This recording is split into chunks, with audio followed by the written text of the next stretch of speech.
Hello, everyone. My name is Victoria, and I am here with Ricky Lee in beautiful Costa Rica. And today we are talking about meditation, spirituality, and galactic history. Hi, Ricky. Hello, Victoria. How are you today? I'm great. Thank you for asking. I'm Yeah, excited to be here. I'm excited as well. Yeah, we just did a very beautiful meditation before, and we talked about how meditation is important in our daily lives. And I'm very interested to hear about your journey to meditation. How did you get started? So, I think for me, diving into meditation was a given. It was something I was always interested in, even since high school, when I got into a small group that was into astral travel. Um, that kind of led me into meditation then, which I didn't really do a lot of meditating at that point, but I always knew that it was something I should do. But it was much later in life, years later, because life kind of takes its toll on you and you get wrapped up in the everyday rat race. But it wasn't until I came to Costa Rica when I really got into meditating, probably within the last 3 years. And once I started doing it, it started giving me, I started receiving some downloads um, of just probably, I would guess, my soul mission here. Um, it was later that I found out about my soul mission from some Akashic readings, but it did spark my interest. So meditating was definitely an interest at that time, and it made me, start. Uh, I don't know, reading more about it and finding out why meditating was important. Um, I think that meditation opened up a whole new world for me. It led me to be more spiritual, for one, and then uh, ask more questions. Slowed my mind down and helped me to, I don't know, I guess dig into my spirituality in a little deeper Hmm. way. So that was probably what got me interested, just reading about it. And then I did start following a few people that were into the meditations more. And once I started doing it, it just opened up my mind. So Hmm. that was how I got involved in it. But now I've just been more interested in sharing what I've learned, my Hmm. research and my downloads that I've received. I want to share with everybody else in hopes Hmm. that they may find the same interest and uh, improvements in their life that I have received, Hmm. basically. And so you said that you discovered your soul mission while meditating. Can you tell me a little bit more about what your soul Sure. mission is?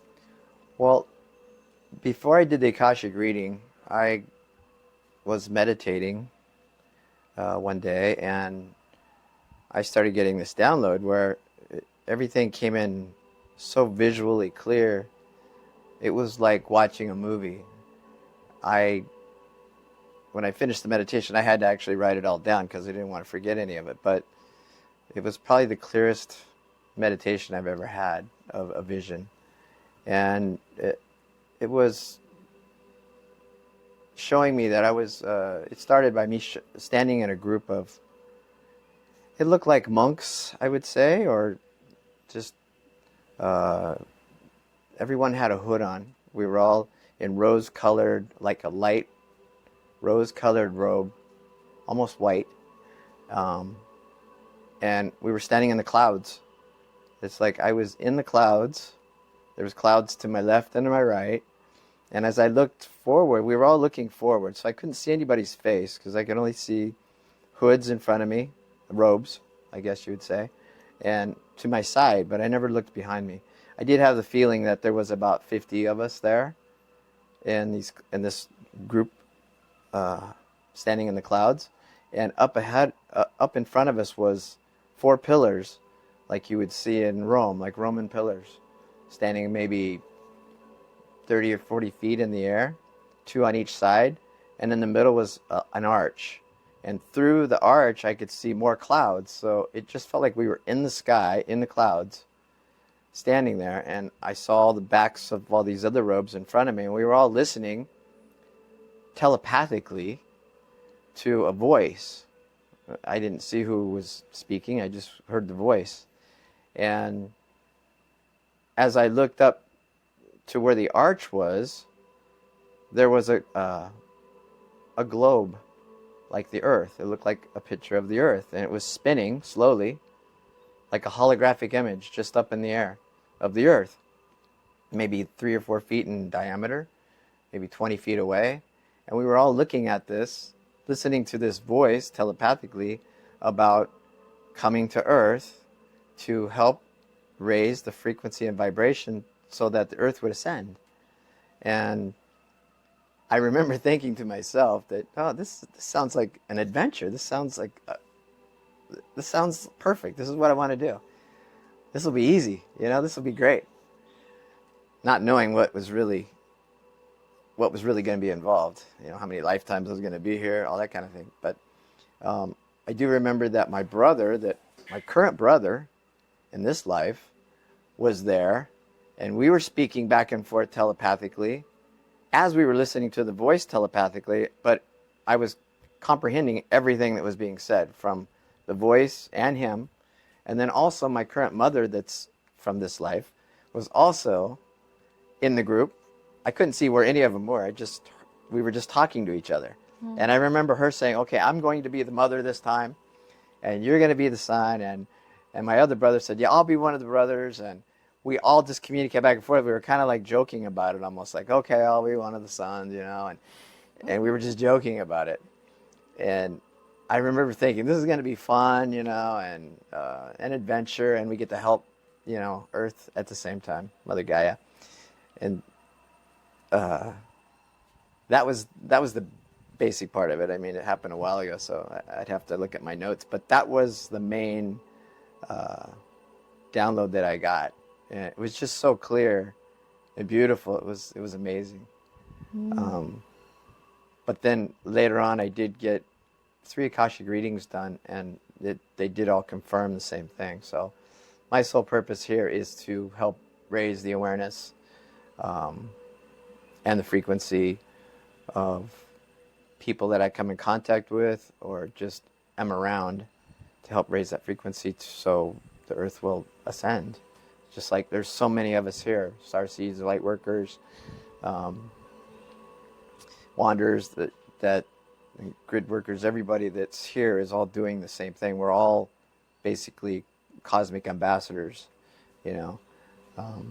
for Mother Gaia to help her ascend, because at this point in time, Mother Gaia is ready to ascend. She wants to ascend.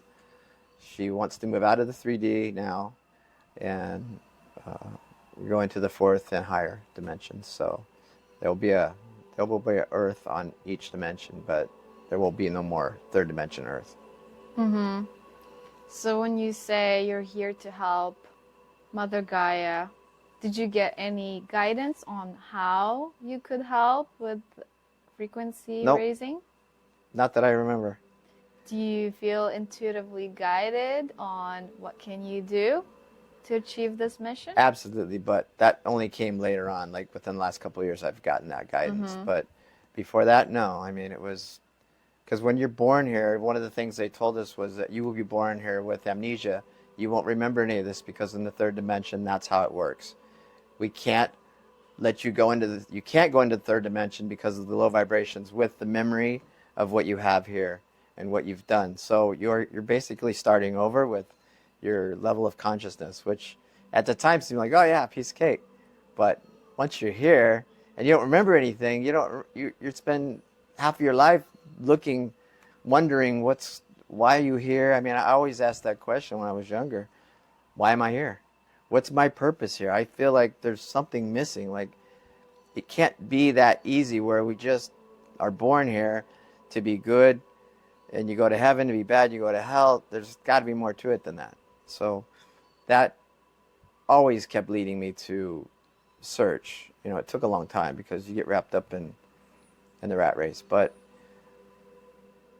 every time I look back, I've had 3 main awakenings, and every time it's gave me that big boost, because I know I started to enjoy, and I got too caught up in the 3D matrix, and they will give you subtle bumps, you might say, or pushes every once in a while, sometimes not so subtle, to remind you that there's something else and to keep looking. They kind of guide you on your path, even though you drift off sometimes. They will guide you back. Sometimes mine was more of a slap, I think. A slap in the face. At least my last 2. My first one was pretty gentle, but my last 2 were pretty harsh. But it's what I needed, because I was definitely not following my path or my soul purpose. But yeah, it's been an adventure. So sure. What was happening before those awakenings, and how those awakenings happened? Would you be able to tell us? Well, I think my first awakening was like I said, very gentle. It was just out of high school. I found a group, and it really came from my older brother, because he was interested in the Rosicrucians. He was a lot older than me, 14 years older, but he got involved somehow. I don't know to this day how he got involved in it, but he got involved with the Rosicrucians. And it was similar to the astral projection that I started doing, but that's what led me to the astral projection, was listening to him and his Rosicrucian stories about him going to these Rosicrucian meetings and soul traveling and all this, and it created an interest in me, so I had to find out more about it. And I didn't live in the city at the time. I grew up in the country, so I started looking around, and I don't know how, but me and my younger brother, found this group that was maybe 10 or 12 people that would get together once a week and talk about astral projection, astral travel. And that really sparked an interest, so I started doing that and getting books on it and practicing astral traveling. So that was my first, I think, spiritual awakening. I had been going to church and stuff before that, but never. I kind of felt like it was wrong. Not wrong, but wasn't what I wanted. It didn't give me the answers I wanted. It didn't tell me why I was here, what I'm supposed to do. I just never believed in it. I couldn't get wrapped around, but I did experience a lot of different religions. As I was a kid, my mother would send me and my brother with this guy that had like a boys group, and he would drive around, and because my father wasn't around at the time, they were divorced, so my mother hooked up with this guy, not hooked up literally, but she found this guy, best guy, one of the nicest men I ever met. So he started this boys group, and he would pick us all up in a van every weekend on Sunday and take us to a different church. So we got to experience all these different religions and churches, and it really helped me see that there's a lot of different paths, pretty much all going in the same direction, but different speeds. And it still didn't interest me. I still had questions that they wouldn't answer, or they couldn't answer. So I kind of fell out of that. And then years later, after I moved to Southern California, I had a really good job, probably the most money I ever made. First desk job I ever had, which I didn't really care for that, because I was used to being outside, so that was hard. But I got into the mortgage business, and I started making tons of money. But at the same time, I was living my lifestyle was terrible.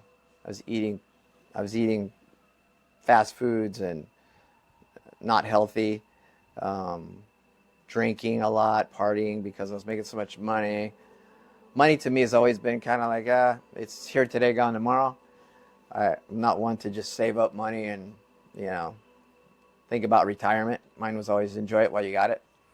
So I was spending as fast as I was making it, and it was when the mortgage industry was doing great, right before the crash.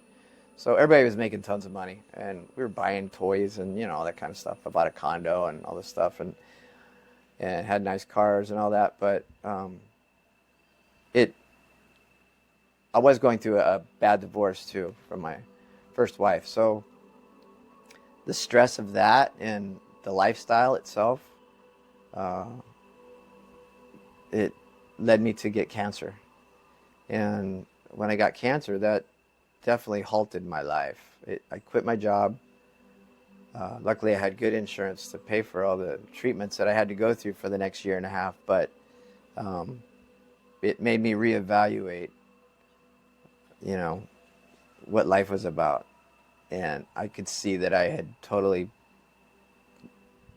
fallen off the path, and I basically gave myself cancer. There was no in your genes or whatever. None of that was real. It was all me giving it to myself.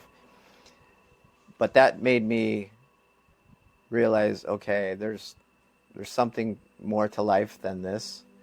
And so I started, you know, researching health and food, and I got into chemtrails, and I got into the whole matrix and big pharma, all that stuff. And I could see that I was really in a movie, and I was just playing a part, but I was caught in it.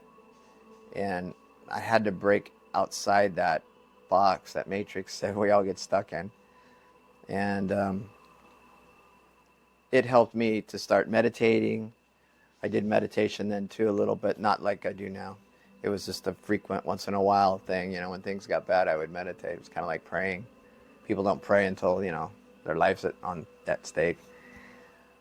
So the cancer was a great thing that happened to me, really, because it reawoke me to feeling that there's more out there than what I had. So then we moved out of the city and moved it back to the country, to Tennessee, and started living a really natural life, grounding, you know, raising animals, eating real foods again, no more GMOs.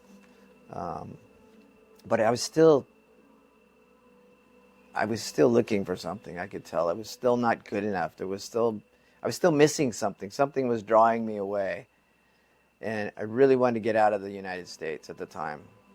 And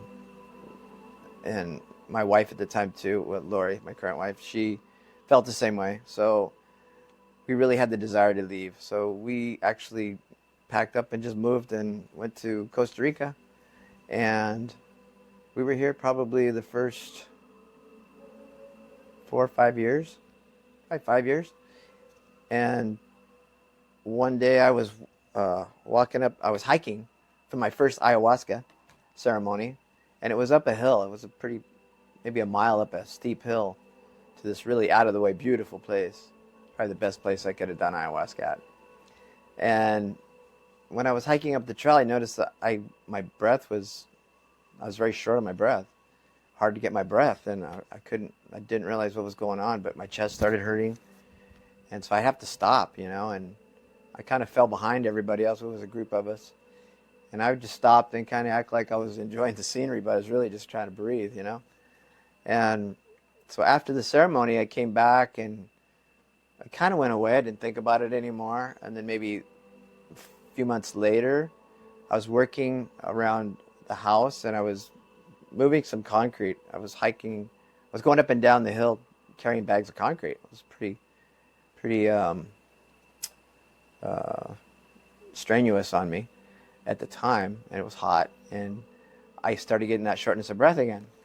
And my chest started getting tight, and I was like, man, am I having a heart attack or something? I didn't know what was going on, because I always felt like I was pretty healthy, you know, so I had no clue. And maybe, but I still passed it off as it's just, something, maybe chest cold or something. I don't know. So maybe a year later, I finally told Lori, my wife, and she kind of got upset because she should have told me this a long time ago. But anyway, she made me go to the doctor. They wanted to do a scan, like it's called the CAC scan. So I went to San Jose, Costa Rica, and a big facility there, and they did this stress test. They put you on a treadmill, and they test your breathing and everything. And they said, yeah, there's something going on. You need to go in for another exam, a different exam. That's when I did the CAC exam. And that one is kind of like a PET scan. It's like when they put you on a table and you run it, you go into a machine. Kind of like they did when I had cancer. But this one scanned your whole body and everything. And they saw my heart had, and my valves, you got 2 main valves coming in and going out.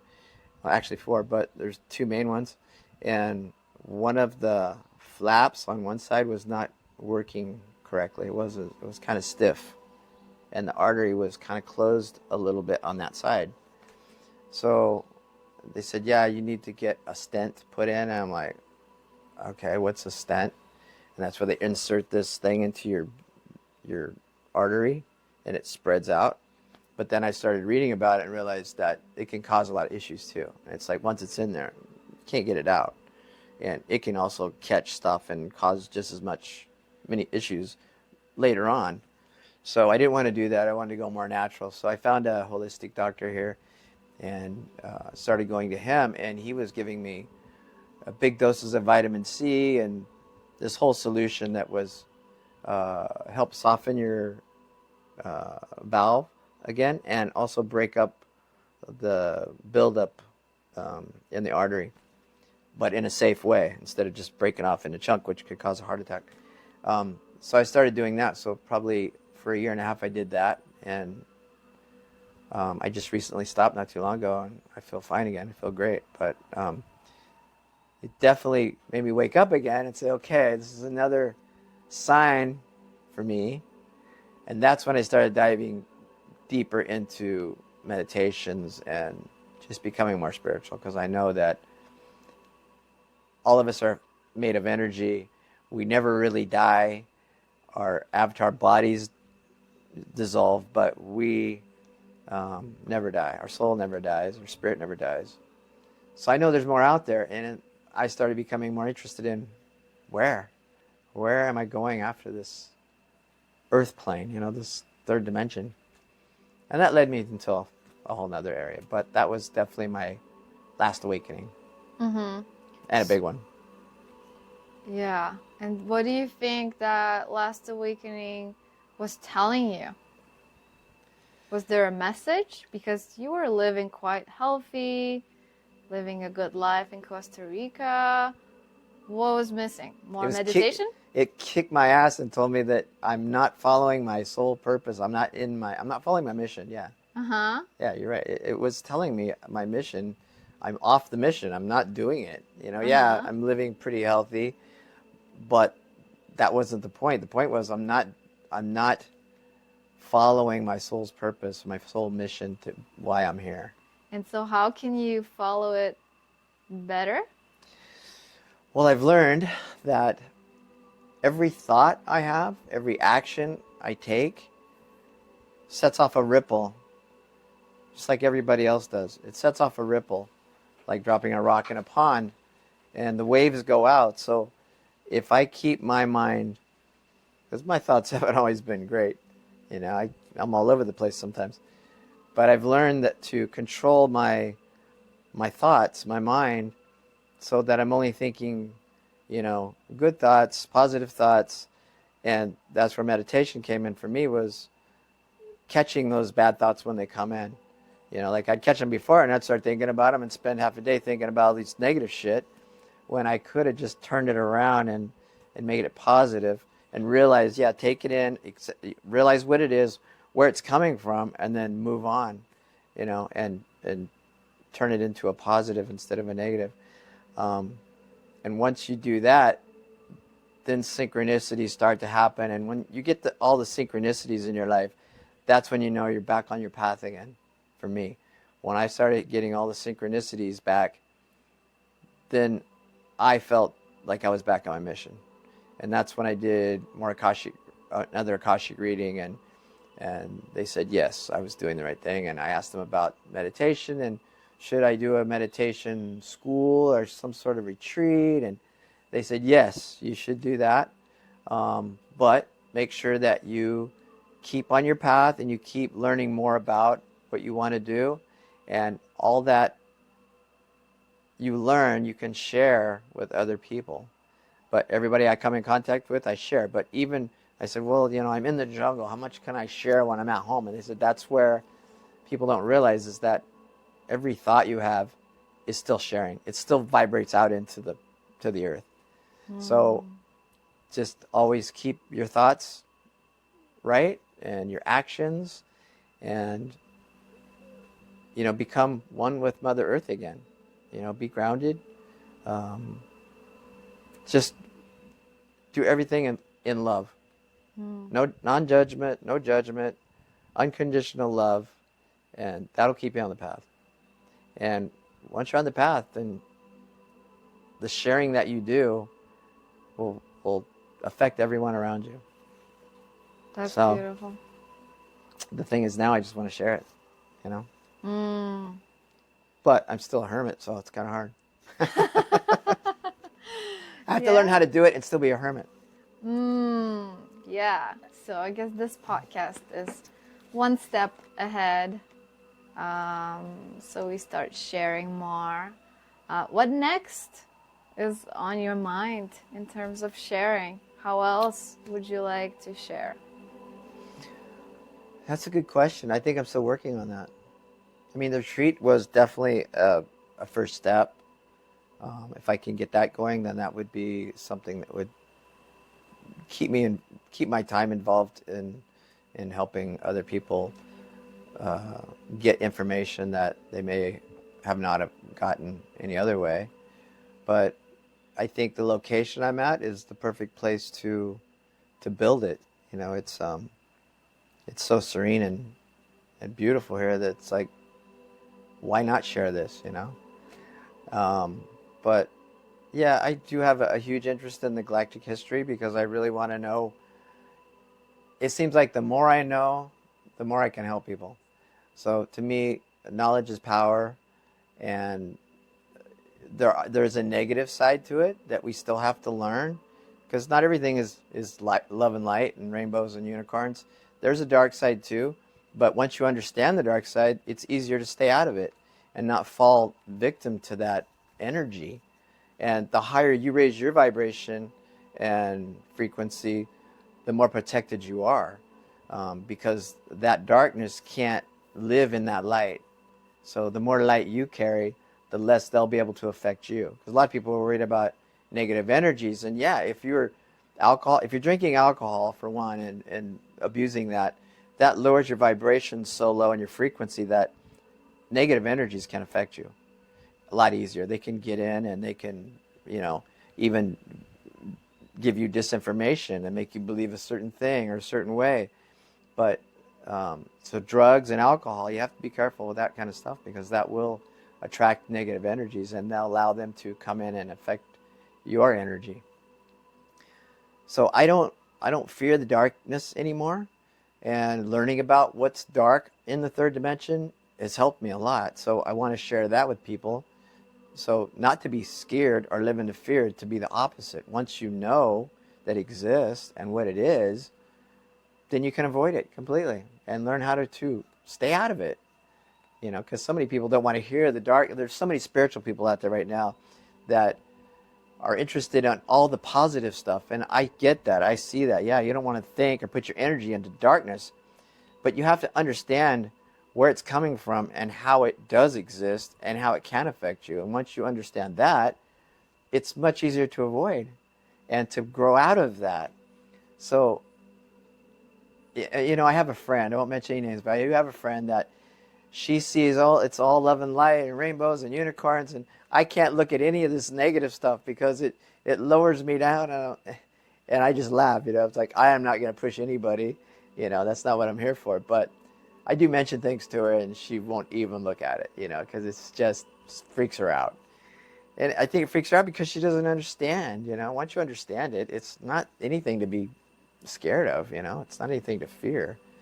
I think fear is just from not knowing, Fear in anything. It's like first time you jump off a high cliff into some water, it's scary, it's fearful, But once you do it a few times, it's like, it's not that big a deal, It's just like anything else. But there's so many people living in fear, the world wars and all these things that are happening in the world right now makes so many people fearful, but they shouldn't be. This is how Mother Earth is ascending. The earthquakes, a lot of the earthquakes, some of them are man-made, but some of the earthquakes and things that are happening around the world is there on to. It's like Mother Earth shaking fleas off of her. That's how she ascends. She is cleaning herself in many ways by doing these things. It's natural. But if you're living in a high vibration, a high frequency, it's not going to affect you. People that, die in wars, people don't understand. We all pick the life we live here. We've all picked our soul purpose. We just don't remember it. But we will someday. We'll see that this was all part of the plan. We all picked where we are, where we live, how we die, how what kind of life we're going to have here. We all picked that stuff. So people that die in wars and stuff, they picked that. They wanted a short life, maybe. They came here for just one purpose, whatever it was. That's their purpose. But people here see it in such a negative way. There's like, oh, I feel so bad. And they take on this negative energy from that person that got killed in a war that picked that life. They don't understand it. They're seeing it at such a human level, not from a spiritual level. Once you see it from a spiritual level, it's like, yeah, that person's gone. They're out of here now. They're probably in the fourth dimension or fifth dimension now. They're done, where we're still stuck in it. So they're probably feeling sorry for us, still stuck here. So it's all perspective. It's all how you look at it. And I think once you start looking at things from a higher spiritual level, density, dimension, whatever, it becomes a little more clear. And you stop taking on all these negative energies that are happening in the world personally. You don't take them personally anymore. You just see it. It's part of the movie. It's part of what's playing out, and it's all by design. So yeah, there's a lot of dark things that we feel here at the human level that's happening in the earth, but that's the cleansing that's going on, and everything's being brought to the surface very quickly right now. This year and probably next year is going to be huge as far as disclosures go.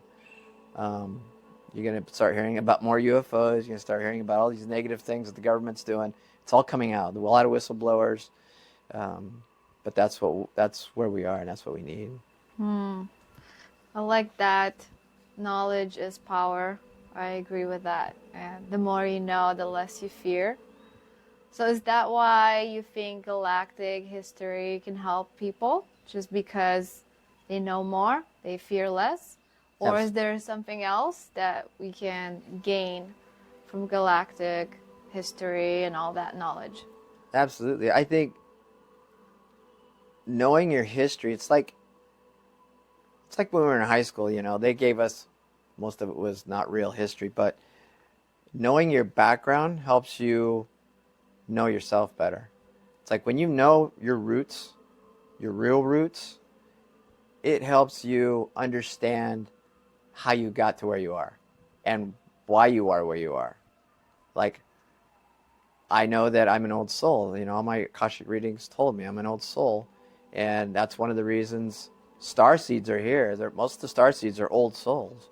The Earth Terrans, the ones that came directly from Source to Earth, that spent most of their lives on Earth, they're not old souls. Most of them are young souls, and they've only experienced lives on this planet.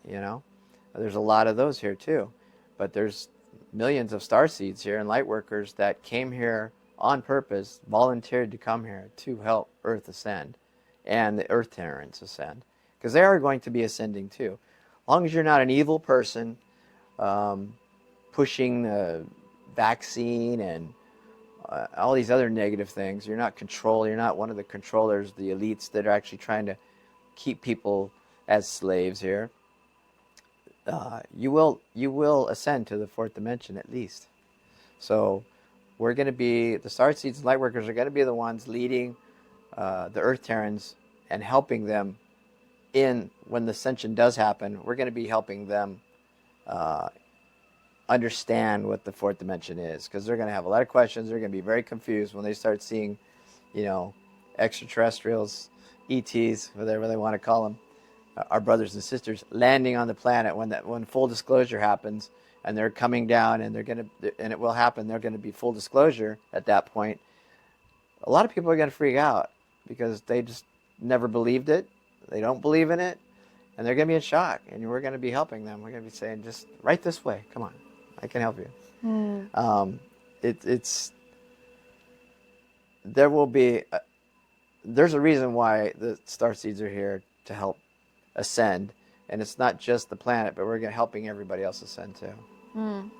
So for those people who don't know, what is a star seed? The star seed is a soul that's came from, mostly old souls that have came from many other planets, races, star races, that volunteered specifically to come here to help Earth ascend. Earth sent out, Mother Earth, Gaia, sent out messages to be helped. When we first set off the first nuclear bombs in Hiroshima, that shocked not just the Earth, but all the whole universe, all the universes. It sent shockwaves out, and it woke a lot of people up. They were like, "What's going on? What's happening here?" And because when you have that kind of explosion on a planet, it not only sends out shockwaves, but it tears the fabric of space, and it creates wormholes. It creates a lot of things that aren't also so positive. So there was an urgent call sent out from Mother Earth to help her ascend. And that's when the Galactic Federation and the Galactic Alliance, the Galactic Federation of Worlds, all these different federations came to help. And spiritually, they can't just come and help a planet evolve. There's a lot of spiritual laws where we can't just come and save everybody, because they've got the power to do it, but that's not part of evolving, so they figured out a way to help planet Earth, and that without spiritually stepping over a spiritual law, and that was to send starseeds that could we call it you have to cut this part. Reincarnate here on Earth. So they could do that, and that wasn't spiritually breaking any spiritual laws. So starseeds are sent here. We actually volunteered, and there's a lot of star races out there that feel jealous of us because we're going all the way to the bottom of the dimensions, other than the first dimension and the second dimension. We're starting in the third dimension, the human level, and experiencing the duality of this planet, the negative and positive. They see us as heroes. We see ourselves as, we're in the bottom of the pile, We came here because we were excited, and we're looking at it totally the wrong way. They're looking at us from above going, man, I wish we could be there. You guys are experiencing things we've never experienced because we've started at high levels and came down. So most starseeds were highly evolved. I mean, a lot of us came from 6th, 7th, 8th, 9th, 10th dimensions and volunteered to come here. But once you come in, one of the spiritual laws in coming here that we couldn't break was having that memory of all that. So we're born with amnesia when we come into the third dimension. And that's the hard part, is remembering all of this, figuring it out for your life. And for us here, time does exist on a linear scale. So it seems like forever for us. And we've spent a few lives here on this planet trying to figure it out. And there's reasons why we get stuck in this reincarnation, because really we should have came here for one life and helped us do the ascension and leave.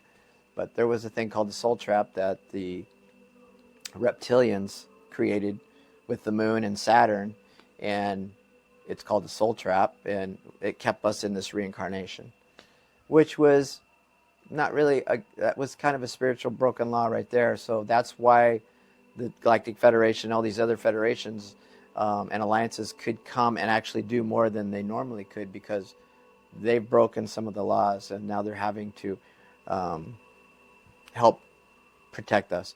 So there will never be another nuclear war. I don't care what the media says, it won't happen.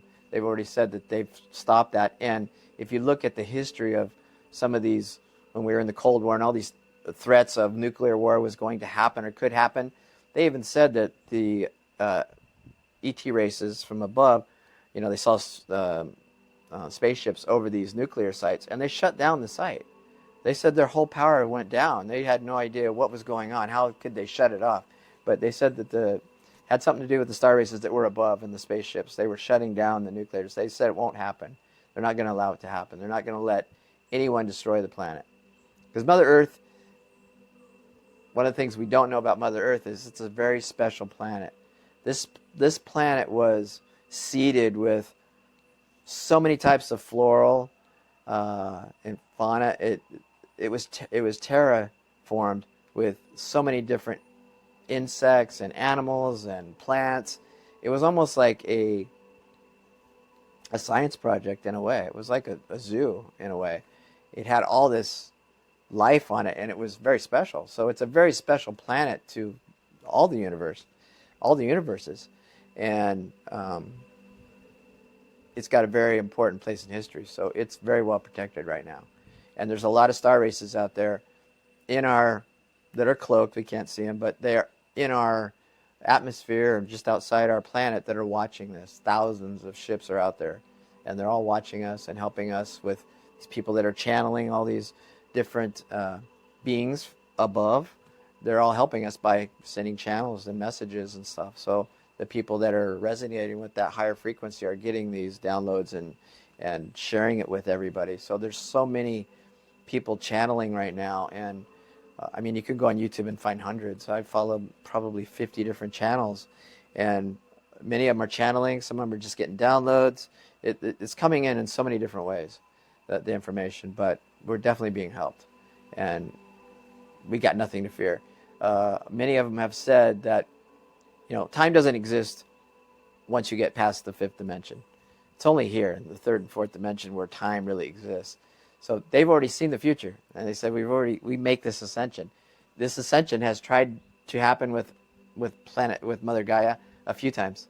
Atlantis and Lemuria was another time that there was an ascension. But this is the first time that the whole planet is ascending.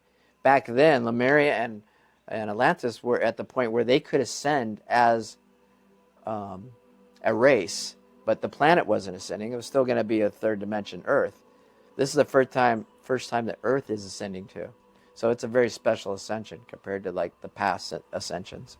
So if someone is not sure if they are a starseed, how can they be sure, or how can they find out if they are a starseed? And if they are a starseed, what would you recommend for them to do? Or how can they discover their purpose, and how can they help the Earth and what's happening? Good question. I think first off is getting to the meditation for one. But you have to, when you do meditate, you have to set the intention that you want to receive that information. So you ask for that information, ask from your higher self, your guides, ascended masters, ask them to help deliver that message to you. Akashic readings are a great way to do it. You know, if you want really an answer quickly, you can get an Akashic reading done.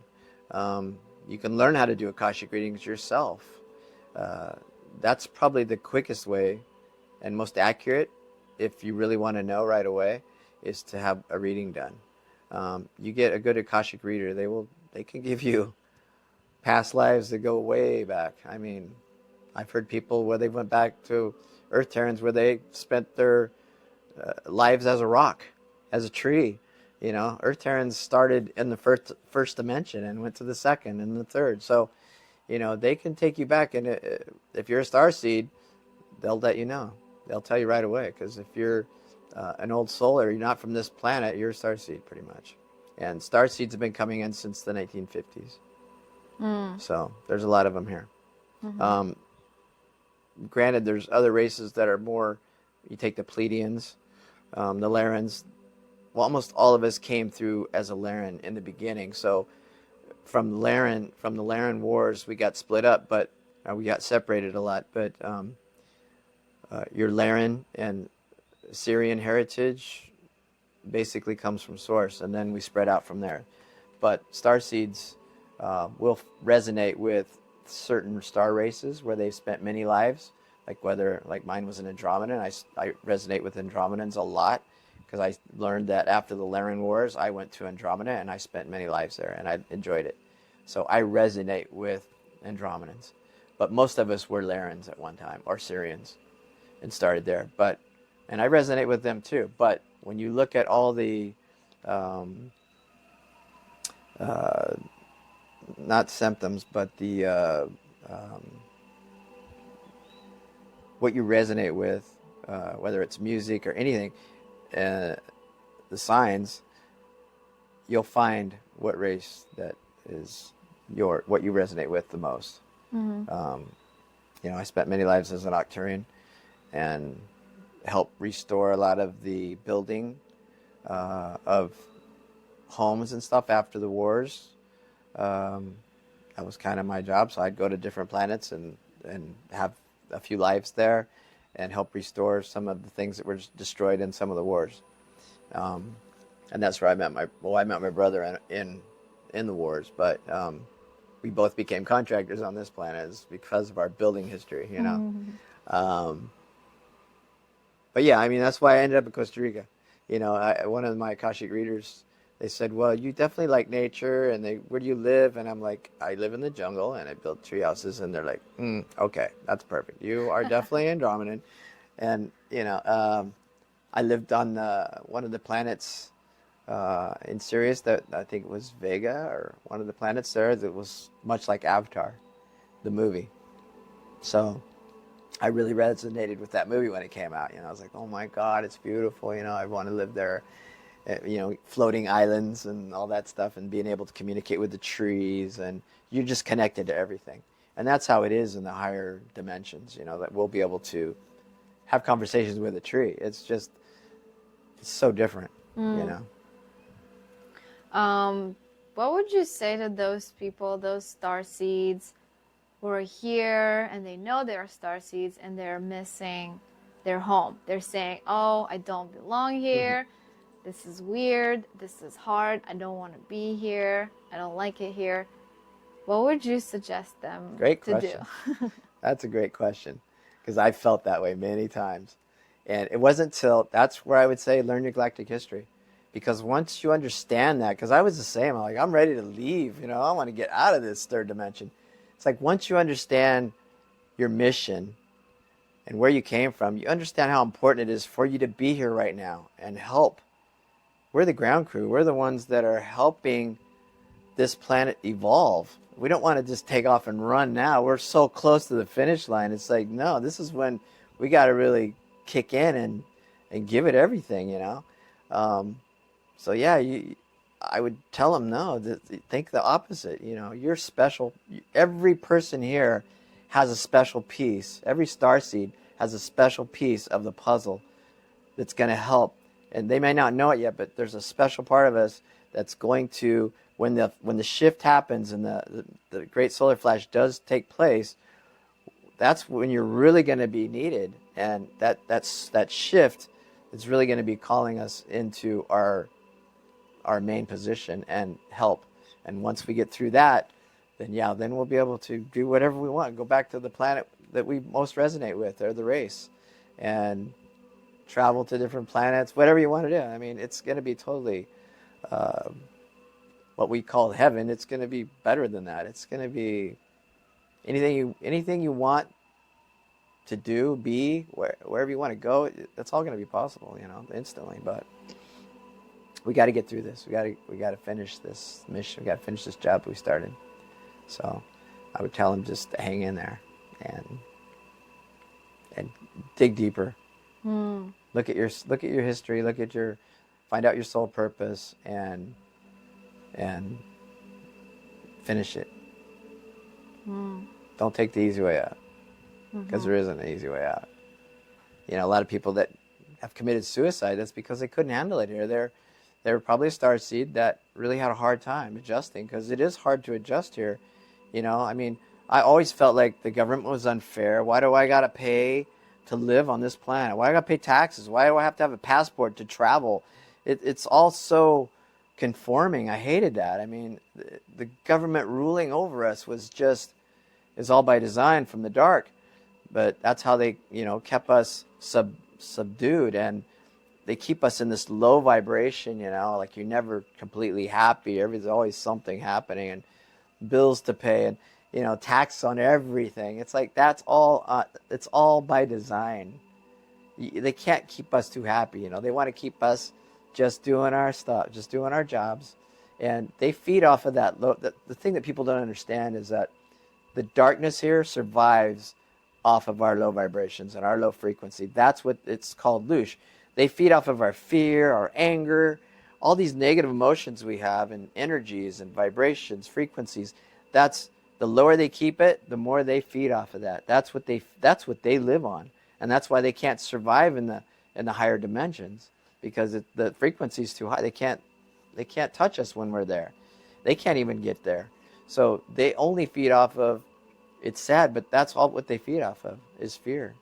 And, you know, all these things you hear about, the adrenochrome and all that stuff that Hollywood's taking, you know, a lot of these actors are taking, that all comes from blood from people that are in fear, or, you know, that's when it's the highest potential. That's their highest potent, you know, blood to take, is when it comes from fear, you know. So the more fear they can get out of people, the more they have wars, create wars to keep people in that low vibration. If you accept that, then you're going to get trapped into just being a slave here and just feeding the dark. So you have to break out of that. That's why I think understanding your history and understanding how the dark lives will help you be light. You know, it'll help you evolve into the more light. Yeah, and the same on the personal level as well, I think. Understanding your personal shadows and your personal trauma is very impactful, because if we only chasing for positive thoughts and positive experiences, we are running away from what's dark in us. And shadow work is very important, right? You got to do the shadow work.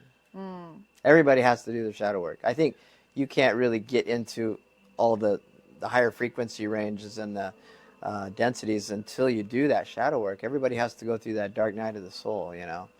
Mine was health related, but everybody goes through a dark night of the soul. Some are worse than others, but you go through that period, you know, and that's a blessing. That's what takes you to that next level.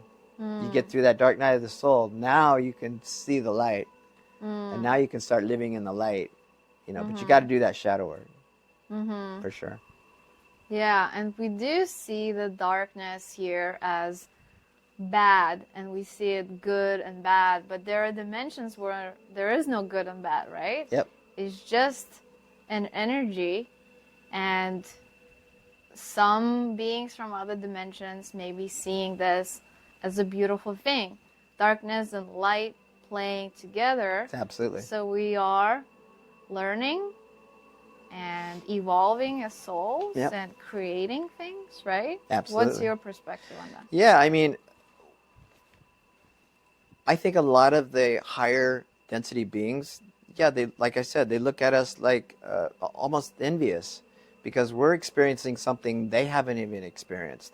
So when we come out of this, we're going to evolve even higher than a lot of them. I mean, eventually, because we've got more experience in our backpack than they do. You know, they've only been experiencing from the highest down to maybe the fourth, fifth densities, where we've been at the bottom and we've worked our way back up. We came from the top, went down to the bottom, and now we're coming back up again. We've experienced something that a lot of souls haven't. A lot of spirits haven't. But yeah, you're right. Once you get into these higher densities, yeah, you won't get that. You won't have that negativeness anymore. Everything's going to be beautiful and perfect, and which it's almost hard to imagine here being that way. But yeah, it will. We're actually, all this light that's coming in, all these solar flares that we've been getting this whole end of last year and this year, it's intensifying. I mean, we just got an M class a couple of days ago and an X class solar flare that's going to be coming right next to the Earth, I think today or tomorrow. I think it's today. We'll get a part of that, but we've been getting so many solar flares and so much light from the sun that's what's activating our DNA. So there's the shift that's happening is because of all this light that's coming in. The dark can't, there's no dark if it's light, right? But you need the dark to show the light.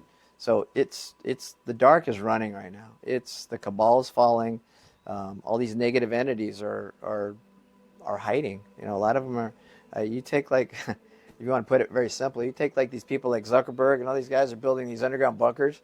He's building one in Hawaii, because he thinks that it's going to save him, and it's not. You can't run from the light. It's way more powerful than that. When the shift happens, it doesn't matter where you are, You're not protected. But yeah, it's awakening. They say our DNA, we have 12 strands of DNA, but we're only using 2 to 3 of our strands of DNA. The rest is junk DNA, they call it. It's not junk DNA. That's our spirit. That's our special powers.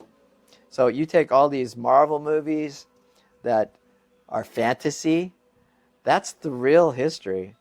They're showing us the fake history. We've learned all the fake history that they wanted us to learn. But the real history is we do have special powers. We've got powers that we can't even realize. And we will after the shift, but it's just little bits of insight. Star Wars, the movies, George Lucas, he had insight because of Akashic Records to all this, but spiritually he couldn't tell us exactly what it was, so they did it in movies. They did it in cartoons and things like that.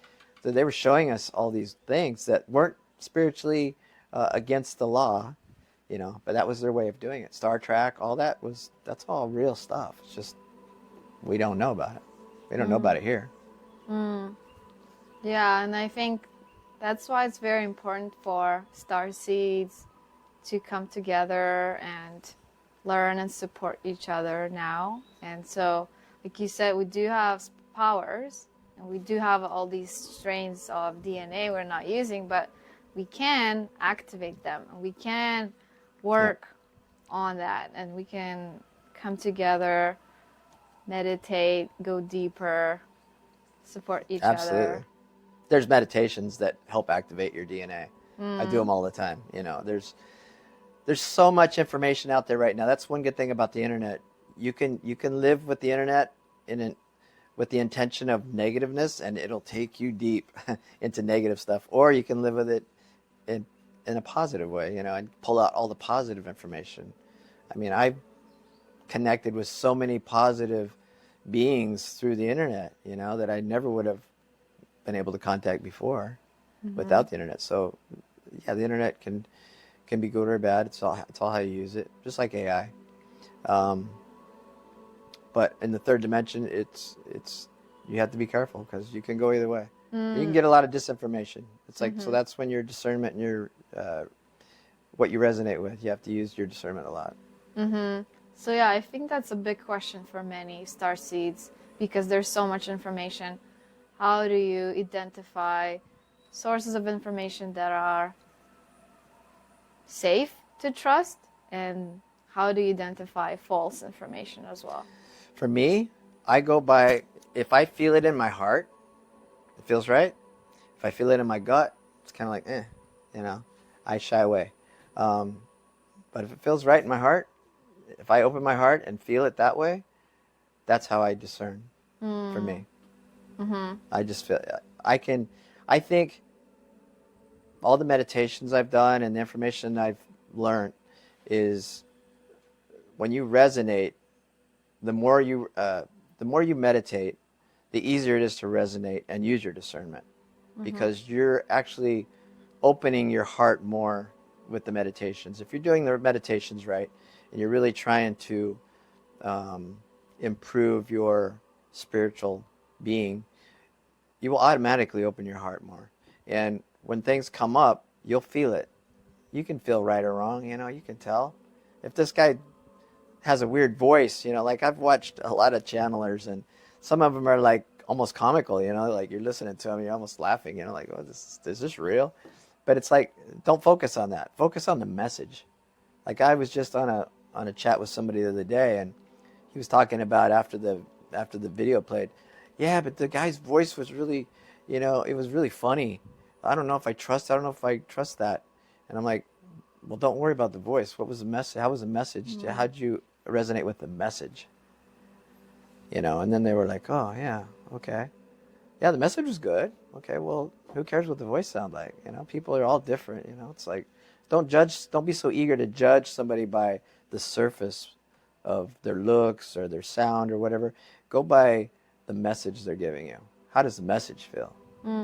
I think the challenge is that we are so disconnected from our bodies and our inner wisdom that we don't know who to trust anymore, and we just learn to use intellect and logic, and that's the only tool we've been using for many years. So now we need to learn how to reconnect with our internal wisdom and reconnect with our body and feel our bodies. Meditation. So I feel like we keep coming back to the basic meditation. That's really the most powerful thing we can do. This is where we start. This is where we can go deeper. This is where we help the earth. Yeah. We help other people, we'll help ourselves. It's meditation. Absolutely. You're totally right. Yeah, I think you're basically going back to basics when it comes to spiritualness. I think meditation is where you start, because you have to quiet the mind to be able to accept the real information that's coming in. Otherwise, in this world of duality, there is so much coming in all the time. I mean, yeah, for me in the jungle right now, it's pretty easy. But when I was in the city, it's fast-paced, here or there, people come and going, information flowing. It's like, it's easy to get lost. And I think that's one of the reasons I was pulled to leave, was because it was just too much for me. I was feeling like I was being pulled the wrong way, and I couldn't get out of it. I was surrounded by it. My little world there was just, I couldn't live in that egg, I mean, granted, if I showed you pictures of where I lived in Santa Monica, you'd probably laugh, because if you took an aerial shot, we had a flat roof. We had our house, small house, probably like this size, and then we had a flat top garage with a little courtyard, little mini courtyard. We had 3 chickens that I built a cage for.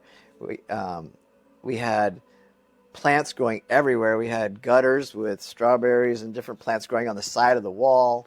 Every spot was taken with plants. And then I built a ladder that went up on top of the roof of the garage, and we put planters up there. Had a patio chair, 2 chairs with an umbrella, and then all around us was planter boxes with tomatoes and all kinds of food. I mean, if you took it from the aerial, you'd be like, what is going on at this place? It's a little mini jungle right here. And everything grew really well, but it got to the point where it was like, it's still not enough room for me. I still feel like I'm stuck in between this building and that building, And we had like a 2-story condo on one side, and they were tearing down a building on the other, house, going to build another condo. So your privacy was going away. There was no privacy even in your own yard. So, just we moved to Tennessee and got the farm, 82 acres. It was like, oh my God, it's a whole new world. And that was good for 3 years, but I just wasn't into the whole animal raising thing, We bought that with my wife's parents. We went in halves. They bought halves. They were living in D.C. at the time. And so we were running the farm pretty much. And they would just come down on weekends or once a month, twice a month, and go to auctions and buy animals. And then show up and say, well, about, 20 sheep for you guys. They're going to be delivered tomorrow. Like, what do we do with sheep? I don't know how to raise sheep, I'll just put them out in the fields. Like, put them out in the field. The fences are half down. They're just gonna run all over the countryside, you know. So yeah, we had to learn a lot, you know, quickly. YouTube University, you know, everything was on YouTube, but it was too much for me. I'm not into being a daycare for animals. I mean, there was just so many animals and 170 chickens, and you're just working 24/7, you know. So that was a lot for me. But here, it's like when we moved here, I was like, I don't want no animals.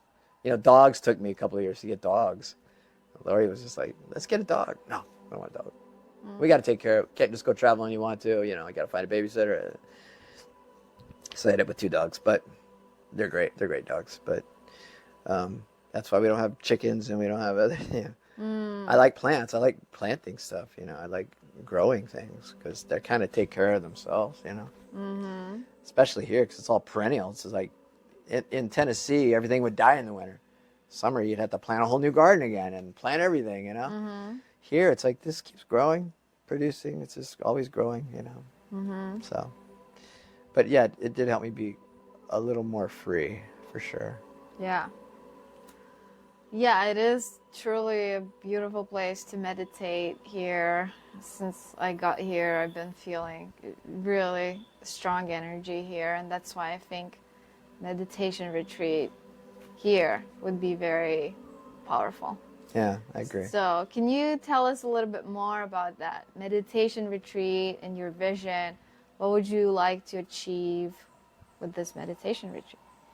I think I would like, you know, to have that personal one-on-one with people. So I think this being the size it is, not being able to handle more than 5 couples or 5 singles is perfect. It gives you that time to spend with each one personally. So I think because everybody has questions, you know, I mean, I know myself. If I went to a retreat and was 30, 40 people there and I didn't get to talk to them, I had 10 questions, but everybody else had 10 questions, you'd never get your 10 questions answered, you know? And to me, that's part of it, you know? People have questions and you're not going to be able to answer everybody's questions on a big venue where here, I think I could do that. I could handle 10 people, you know, or 5 people.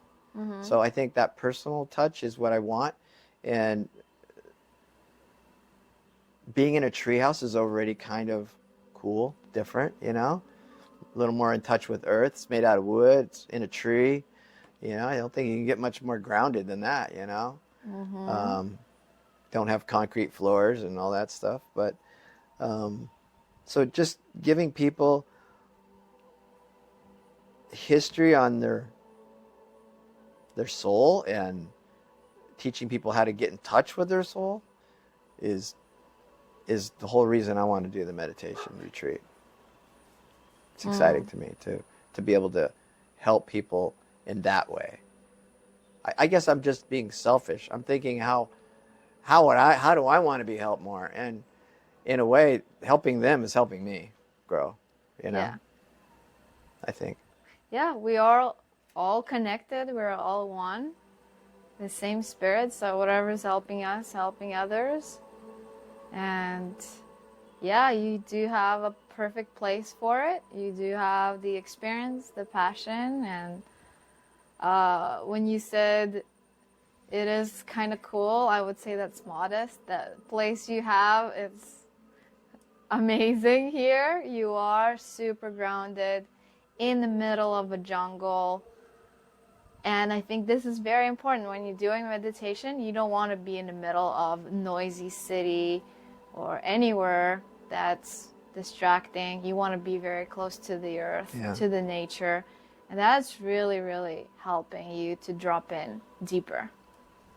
I totally agree with you. And it's so rejuvenating, not only for your mind, but your soul and your body as well, because we are so disconnected from the earth, living with technology, not spending any time outside. So for anyone coming here, this is truly rejuvenation for your mind, body, and soul, everything in one. Thanks. That's a good way to say it. I'm interested in asking you a question real quick, though. Sure. Because I've been out of it for a while. I mean, we came from Santa Monica, too, so I really am interested in your opinion. But what what was it like for you the first couple of days coming from that fast-paced city to here? Was it a shock, or was it easy to? I mean, I just accept it the way it is now. But I think if I was to come right from LA to here, I would have been like, "Whoa, what?" I would have been in shock. I don't know if I would have just accepted it, or it would have taken me a while to like, "Whoa, okay, just slow down," you know. Like, where's the coffee shop? Where can I go hang out? It's like I don't know how I would have been if I'd have came straight here. How did it feel for you? Yeah, that's a good question. Definitely felt wow. That's a good word for it. Yeah. It is a very big difference from the city life, from United States, and but I knew where I was going. I was seeking for it. I knew this is what my soul, my body is asking for. It was definitely an adjustment, but it was all very positive for me. Yeah. I was just with my mouth open for the first 24 hours. Just sleeping in the jungle. Because you got here at night, right? And I got here at night, and it was so mystical, and it felt really magical to me. It still feels very magical. Good. And I am getting used to it, and I don't hear that much sound anymore. And I'm like, no, I want to be present, because we get caught up with things and then we forget. But when you first come here, there's so much to take in here.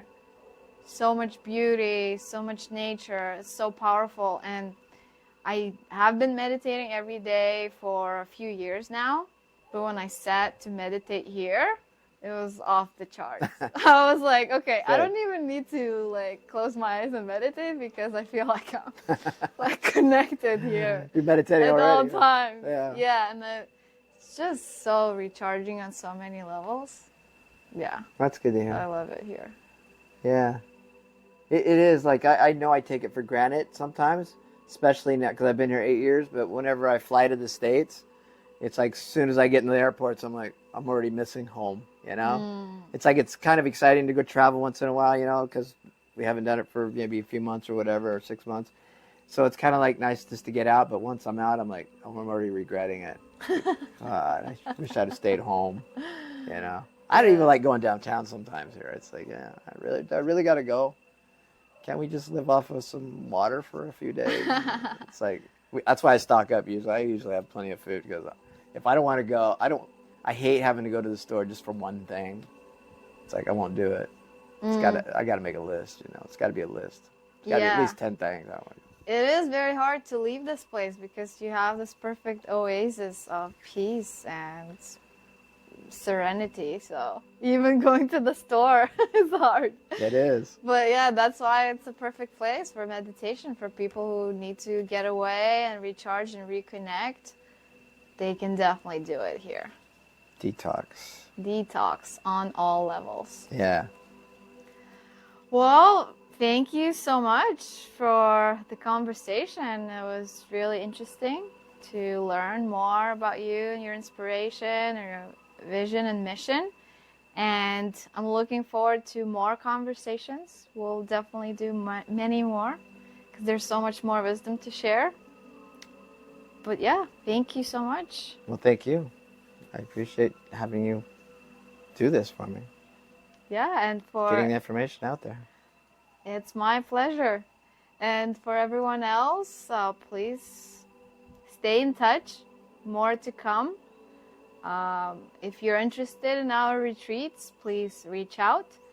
We do plan on doing a few different types of retreats, from group to very intimate couple retreats. If you do have an idea for a personal retreat, we're open to that as well. We're here to help people learn to meditate, reconnect with themselves. So we're open to ideas, and we would love to have you here. Absolutely. Okay, well, thank you everyone for listening. Blessings to all, and talk to you soon.